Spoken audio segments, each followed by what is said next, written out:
Okay, good morning mga kapatid. Today is Wednesday, April 23, 2025.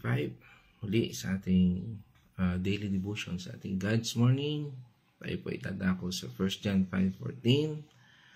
At pamagatan po natin itong praying in His name, the secret, the effective prayer. At dito sa ating yugtong ito, guys, kung ibigay ang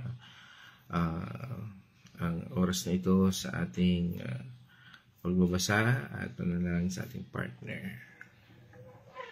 God's morning mga kapatid. Sabi nga po sa 1 John 5:14, hindi tayo nag-aatubiling lumapit sa Kanya dahil alam nating ibinibigay niya ang anumang hingin natin kung ito'y naayon sa Kanyang kalooban. Tayo po ay manalangin. Panginoon naming Ama, maraming salamat po sa panibagong araw na ipinagkaloob mo sa amin. Maraming salamat po sa patuloy na pagmamahal at pagkalinga na pinagkakaloob mo sa bawat isa. Ganun din po, Panginoon. Maraming salamat po sa pagpapagaling sa mga may sakit na nakakarinig ng iyong mga salita. Kiniklaim na po namin ang kagalingan na ipagkakaloob mo sa bawat isa, lalo na po kay Kuya Chris, Panginoon, na siyang nakikinig ngayon. Maraming salamat po sa complete healing na ipagkakaloob mo sa Kanya. Ganun din po, Panginoon, ang bawat isa po, Panginoon, na kalugdan nawa ng iyong banal na Espiritu, ang bawat isa na nakikinig nito, nang sa ganun ay maunawaan namin ang iyong mga mensahe na gustong iparating sa amin at aming maisapamuhay ang mga ito. Maraming salamat po, Panginoon. Ang lahat ng ito ay aming tinataas sa inyong pangalan. Sa pangalan ni Jesus. Amen. Amen. So, purihin ng Diyos, mga kapatid. Tayo ay, sabi ng talatang ito ay napakagandaan of praying in His name, the secret effective prayer. At sabi nga, ito ay akong inaayon sa kalooban ng ating Panginoon. Mahalaga na lagi nating tandaan na sabi nga, ang even kahit ang ating Panginoon Kristo ay napakinggan natin yung sinabi niya, your will be done. Not mine, but your will be done. Dito po sa ating tinatalakay ngayon ay sabi nga po ay ito po ay naglalaman ng isang katotohanan tungkol sa pananalangin. Paano nga ba tayo nananalangin? At bakit nga tayo nanalangin? Napakahalaga ng panalangin. Yung komunikasyon natin sa ating Panginoon. Dito, nakikita po natin ang isang pangako mula sa ating Panginoon Diyos. At dito sa talatang ito, na ito po ay nagbibigay ng tiwala, trust, sa ating mga puso. Ito ay isang pangako na kapag tayo ay nanalangin sa pangalan ng ating Panginoong Hesus, sabi nga, in Jesus' name, napakahalaga po noon. Ang ating mga pananalangin ay naririnig at ang ating mga kahilingan ay sinasagot dahil ang dugo ng ating Panginoong Kristo ang siyang bumalot sa atin. At sa kanyang pangalan, tayo ay nakalalapit sa Panginoon. At tangi kay Kristo lamang dahil siya yung daan. Sabi nga, dito sa ating pananalangin nito sa pangalan ng ating Panginoong Hesus, malimit po yan natin naririnig in this our pray in Jesus name, malimit po natin napapakinggan. At dito po nahango yan sa ating tinatalakay ngayon. At dito sa verse 14, ang unang bahagi sa verse 14a, sabi doon sa binasa kanina, hindi na tayo nag-aatubiling lumapit sa Kanya. Tayo ba ay laging lumalapit? Tayo ba ay laging nakikipag-ugnayan sa Panginoon? At kung ating titingnan dito sa ating talata, ito ay nagbibigay o nagbubukas ng daan sa ating pakikipag-usap sa ating Panginoon, yung ating pananalangin. Ang pananalangin ay isang pribileyo na ibinibigay sa atin bilang mga anak ng Diyos. Sabi nga na tayo ay tumanggap sa ating Panginoong Kristo, tayo ay tinuring na anak ng ating Panginoon. Hindi na tayo dapat matakot o mahiya sa paglapit natin sa ating Ama na nasa langit. Kaya tayo pag nananalangin, Ama naming nasa langit, no? Yan, sa Kanya po natin pinatutungkulan. At ito ay under the authority ng ating Panginoon, no? Sa pamamagitan ng Kanyang banal na Espiritu at sa Kanyang pangalan. Ang panalangin ay hindi lamang isang ritual o isang simpleng paraan ng pagpapahayag ng ating mga pangangailangan. No? Ito ay isang malalim na relasyon sa ating Panginoon Diyos at isang paraan ng paglakad natin sa Kanyang kalooban o yung pagpapaubaya natin sa Kanyang kalooban. O kaya nga lagi natin, Lord, your will be done. No? At sabi nga po sa atin ng John 14 verse 13, no? At anumang hingin ninyo sa aking pangalan ay gagawin ko upang maparangalan ang Ama sa pamamagitan ng Anak. Yan. Sinabi po yan ng ating Panginoon Jesucristo upang ipaalala sa atin na sa bahaging ito ay iayon natin ang ating mga panalangin sa kalooban ng ating Panginoon at magpasakop tayo. Lagi natin tatandaan na ang Panginoon Diyos ay laging tumutugon, no, sa ating panalangin. Kaya nga po lagi ang sagot niyan, yes, no, and wait. No? Kaya nga kung tayo ay pinag-iintay ng Panginoon sa mga bagay na ito, maaring merong redirection. No? Kung hindi siya tutugon ayon sa ating kalooban, maaring yan ay redirection ng Panginoon sa ating mga kagustuhan. Dahil ang Panginoon, pagka nilalayo niya, siya ay tumutugon ng naayon. At kung ito ay maaring merong kapanahunan o pinag-iintay tayo ng Panginoon, maaring nandoon o maaring redirection ng Panginoon.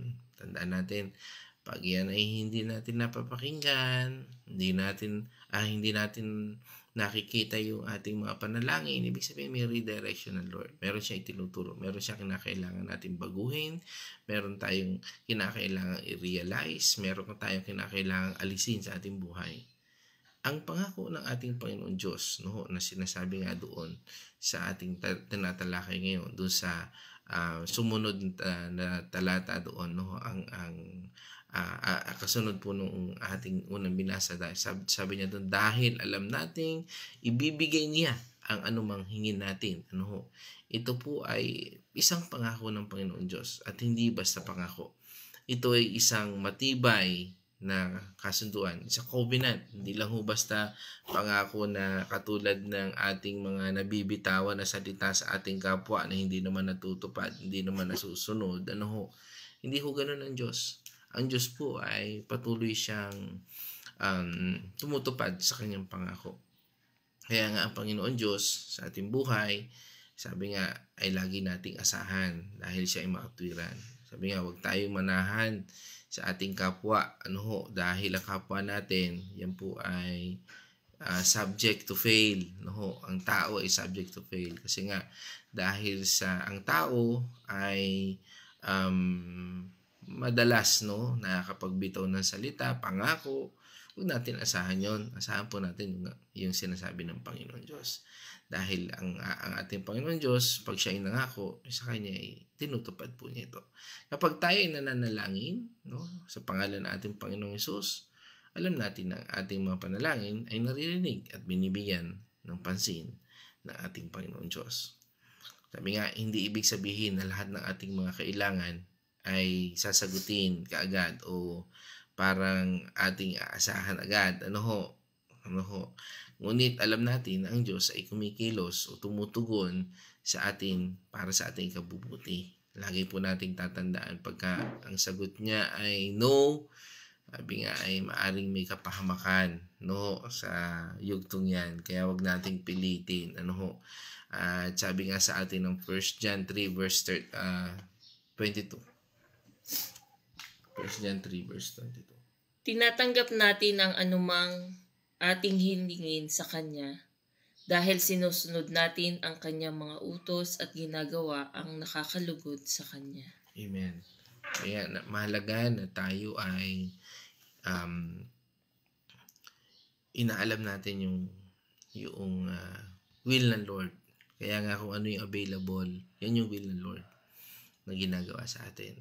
At sa ating buhay nito, tayo ay nananampalataya sa mga bagay na hindi natin nakikita, subalit pinaniniwalaan natin na siya ay kumikilos ayon sa kanyang pangako o ayon sa ipinatutupad niya sa ating isipan, sa ating puso. Kaya nga, kung yan ay pinagagawa sa iyo ng Panginoon, makikita mo, mayroong kaligayahan yan. Nagiging kusa, nagiging kusa ang ating pagsunod sa ating Panginoon Diyos. Dahil ang kalooban ng Panginoon Diyos, sabi nga doon sa sumunod na salita doon sa ating talata, ay sabi nga, kung ito'y naaayon sa kanyang kalooban. Sabi nga, kung ito ay naaayon sa kalooban ng Panginoon Diyos. Maaring lahat i-desire natin. Pero kung hindi yan kalooban ng Panginoon Diyos, hindi po yan mangyayari. Maaari nating pilitin ng mga bagay o persahin ng mga bagay. Pero kung yan ay hindi kalooban ng Panginoon Diyos, masasaktan lamang tayo o masasayang lamang ang ating pagod.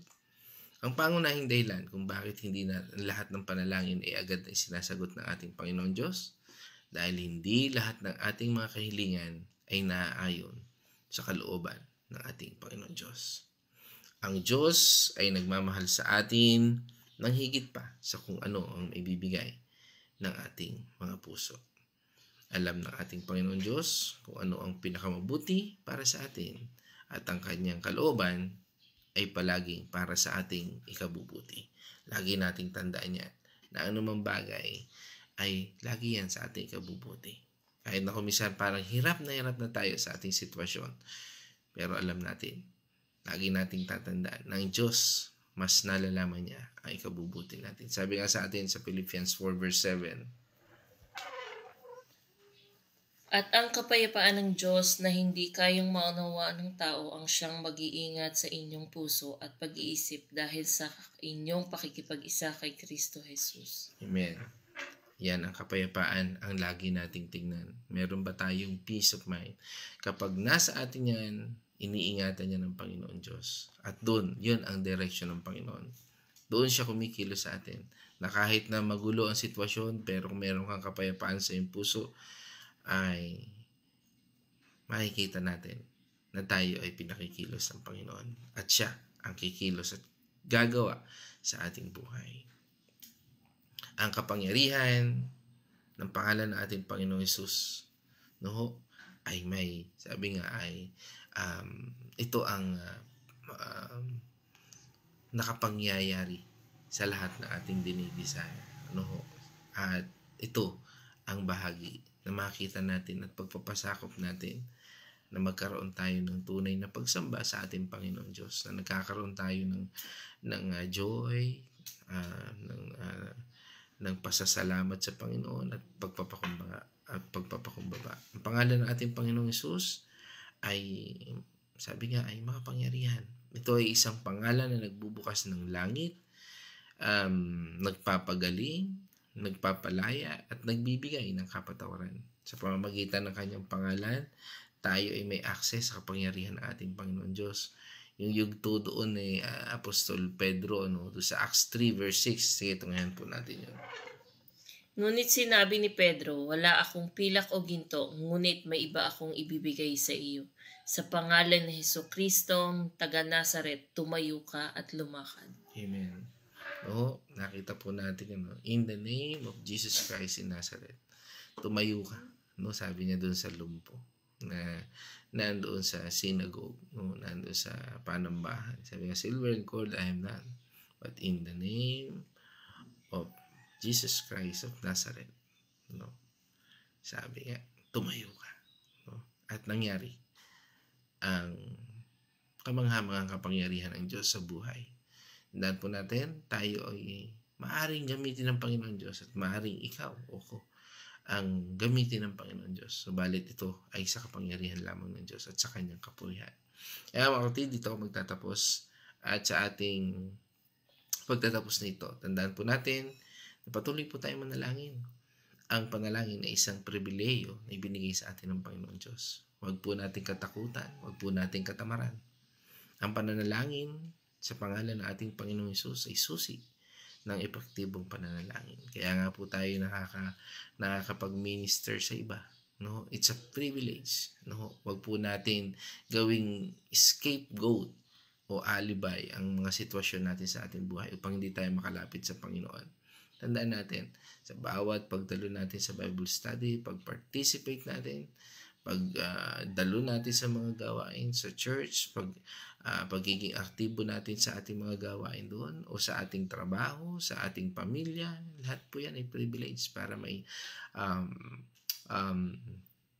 pakita natin ang kabutihan ng ating Panginoon Diyos.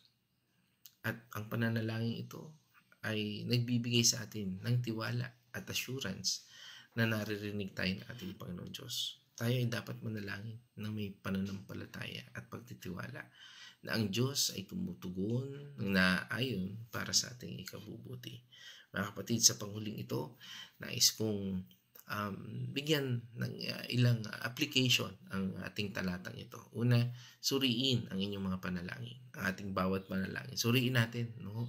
At isang katanungan po, nananalangin ka ba sa pangalan ni Jesus? Kung hindi, gawin natin yan. Lagi po nating gamitin sa ikaluluwalhati ng Panginoon Diyos ang pangalan ng ating Panginoon Jesucristo.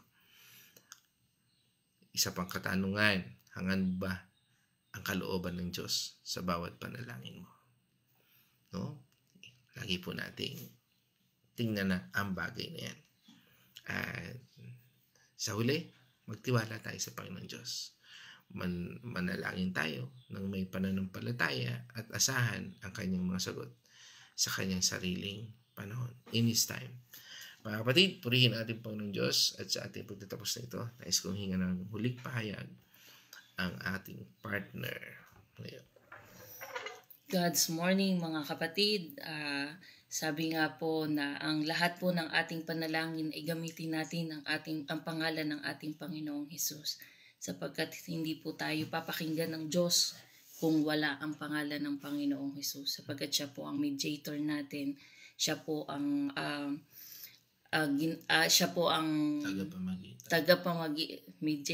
tagapamagitan sa atin, sa Diyos at sa atin. Kung ano man po ang ating panalangin, ating hinihiling, at hindi pa natutupad, hindi pa nagaganap, ay may purpose po. Ibig sabihin, baka kailangan nating magantay or maaring doon sa mga hinihiling natin, tayo ay mapapahamak.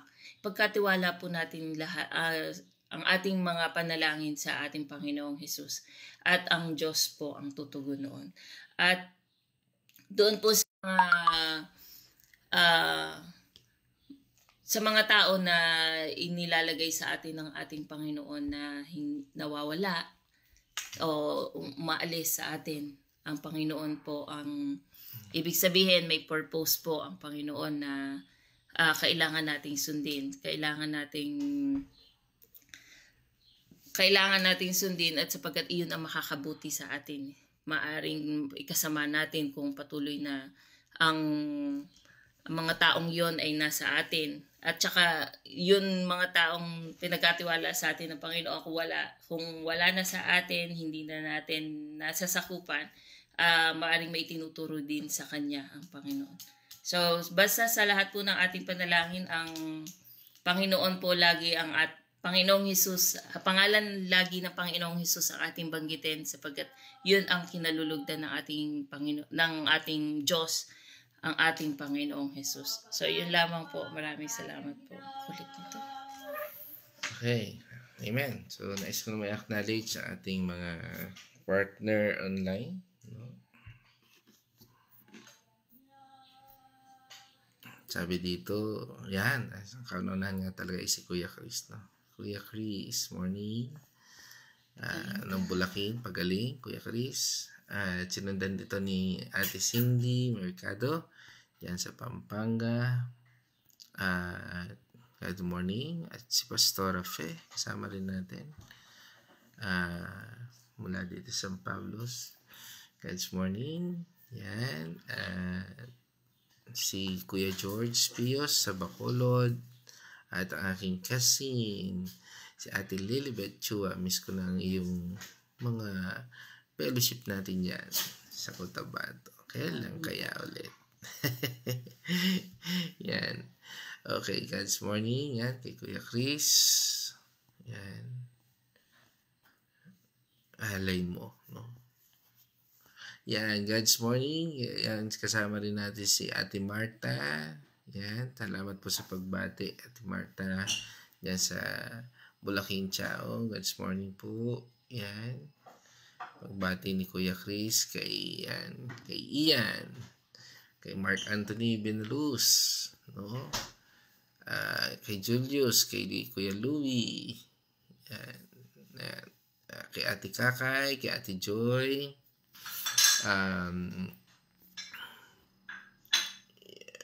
at kay Sinay Edna, kasama rin natin sa Liliw, Laguna. Blessed God morning, everyone. Praise God. Okay, sa buhay nating lahat, God bless us all. Amen. Siyempre, kasama rin natin aking magandang nanay, Corazon Mercado. Yan. At si Tita Ami. Yan. Kasama natin. It's morning. At hindi nakadaan dito. Pero okay lang, Tita. At least enjoy kayo ni Uncle. Yan. Pastora Belma. At kay Pastor, yan pagbati ni Nay Winnie, kay Pastora Belma, Pastor Eds. Yan, sabi yan ni Mami. Blessed Wednesday everyone. Keep safe, drink water always. Thank you po sa paalala. Yan. Tita Ami, sabi God morning everyone. Yan. At ito, yan, prayer request ni Ate Winnie kay Corazon Madriaga, Kagalingan. Salamat sa pagbati ulit, Nay Winnie, sa aking mga anak, kay Kyle at kay Casey.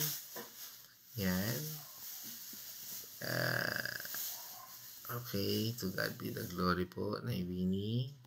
Yan. Pagbati rin kay Patual at Dalangin family sa buong Dalangin, no? At Patual family, Alejandrino, yan, Artillaga, Benaluz, Capos family. Yan. At yan, pagbati rin natin sa ating kaibigan, no? Kay Brother Romy Sholo, at pagpalain ng lahat ng business mo, kapatid. Yan, pautang nga ng isang Fortuner dyan. Biro lang. Okay, so mga kapatid, tayo po ay manalangin. Let's all pray. O maraming Diyos na makapangyarihan, kami po ay nagpapasalamat sa iyong kabutihan, Panginoon, at iyong pagtuturo patungkol sa pananalangin. Salamat, Panginoon, at sa iyong banal na espiritu na siyang nangusap sa bawat isa sa amin, ay pinasalamatan po namin, Panginoon, ang iyong kabutihan. Na patuloy ka na nagbibigay ng lakas, nagbibigay ng wisdom, at sa lahat ng aming pangailangan ito. Patuloy namin idinadalangin, Panginoon, ang lahat, O Lord, sa kagalingan, sa probisyon, pag-iingat, at sa lahat ng pangailangan sa aming buhay.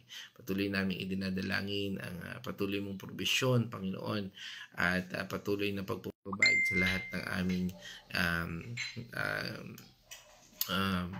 pangangailangan, Panginoon, sa aming buhay na ito. Again, O God, we thank you and we praise you. And this I pray in the name of our Lord Jesus Christ. Amen. Mga kapatid, let us shout the shout of victory. Christ has died. Christ has died. Christ has risen. Christ has risen. Christ will come again. Christ will come again. And together we are for Christ. Again, God's morning, everyone. Ay, umabol pala si Caroline Mercado. Good morning, everyone. And signing up. God bless everyone.